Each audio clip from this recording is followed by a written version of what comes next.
Imagina a cena. Pastor Silas Malafaia, ali no aeroporto do Galeão, no Rio, pronto para embarcar para Lisboa. E aí, de repente, Polícia Federal. Uma abordagem que pegou muita gente de surpresa, né? Exato. E esse é o ponto de partida do nosso Deep Dive de hoje. A gente vai focar na decisão do ministro Alexandre de Moraes que levou à apreensão do passaporte, celular do pastor e outras coisinhas mais. Mergulhamos fundo aqui, olhamos as análises da decisão, os relatórios da investigação, sabe? E o contexto mais amplo que a PF e a PGR estão trazendo. Certo. Ok, então vamos tentar desempacotar isso aqui. A nossa missão é entender o que fundamentou essa decisão, que pareceu bem drástica, né? Quais provas apareceram e como isso tudo repercutiu logo de cara. E é importante já conectar, né? Essa ação contra o Malafaia, ela não surgiu do nada. Não mesmo. O financiamento dos atos antidemocráticos que acabaram lá no 8 de janeiro. E que envolve também o Jair Bolsonaro e o Eduardo Bolsonaro. Sim, figuras centrais nesse tabuleiro. Precisamente. E as medidas do Moraes foram bem específicas. Pega o passaporte, pega o celular, ali no ato, no aeroporto.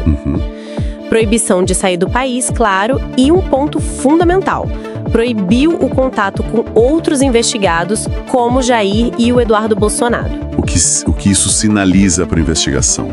Isso sugere, assim, fortemente que eles enxergam uma conexão, talvez uma ação coordenada, um esquema mesmo entre eles. Entendi. E a base legal que eles apresentaram, que teve o respaldo da PF e da PGR, foca em duas coisas principais, né? Primeiro, o risco de fuga, de evasão. Certo. E segundo, a necessidade de interromper supostas atividades criminosas que estariam ainda acontecendo. Que tipo de atividades? Olha, as suspeitas são pesadas. Coação no curso do processo, que é basicamente tentar intimidar ou atrapalhar a justiça, sabe? Sim. E até a tentativa de abolição violenta do Estado Democrático de Direito. Ou seja, usar a força para tentar derrubar a democracia. São acusações muito sérias. Nossa, e aqui a coisa fica realmente interessante, né? Porque as provas centrais, pelo que parece, vêm de mensagens, áudios, coisas do celular do próprio Jair Bolsonaro. Exato. A leitura da PF é que essas conversas colocam o Malafaia numa posição de orientador. Orientador de quê, exatamente? De uma estratégia para conseguir anistia para os investigados nesse caso todo. E como seria essa estratégia? Parece coisa de filme. É bem complexa.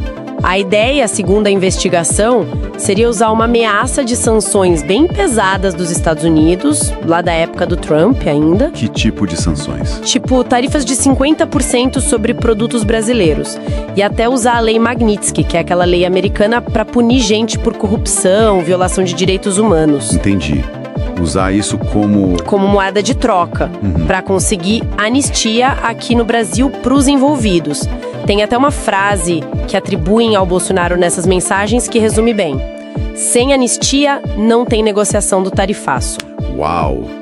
E essas mensagens revelaram mais coisas? Alguma tensão interna ali? Sim, vazaram algumas rusgas, né? Entre o próprio Malafaia e o Eduardo Bolsonaro. Críticas ao Tarcísio de Freitas também apareceram nessas conversas. Mostra que nem tudo era monolítico ali. Claro.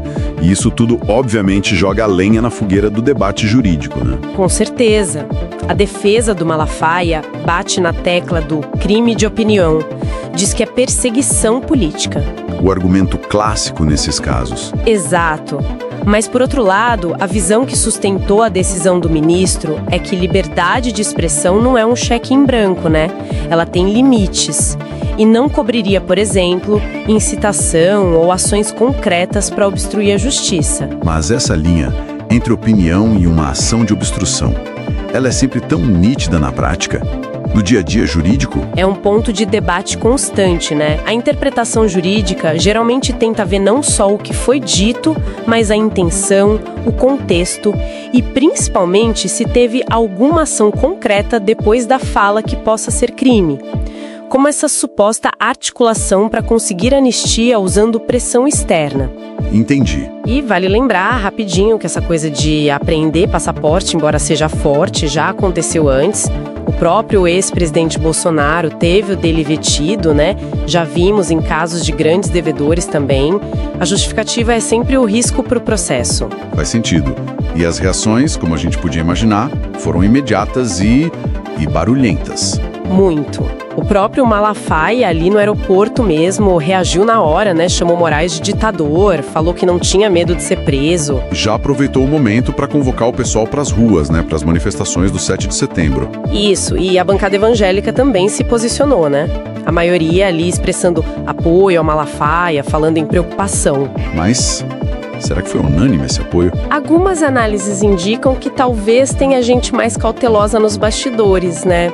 Mas publicamente o apoio foi forte. Agora, no digital, a mobilização foi grande, mas parece que ficou muito dentro daquela bolha de apoiadores mesmo, sabe? Entendi. Não furou a bolha, digamos assim. Exato. Então tá. O que a gente tira disso tudo? No fim das contas, parece um embate claro entre duas narrativas, né? Sim. De um lado, você tem uma ação do judiciário, baseada em provas digitais, que aponta para uma suposta organização, uma obstrução da justiça. Certo. E do outro lado, uma narrativa política forte, que fala em perseguição religiosa, ataque à liberdade de expressão. Exatamente. E tem uma simetria interessante aí, né?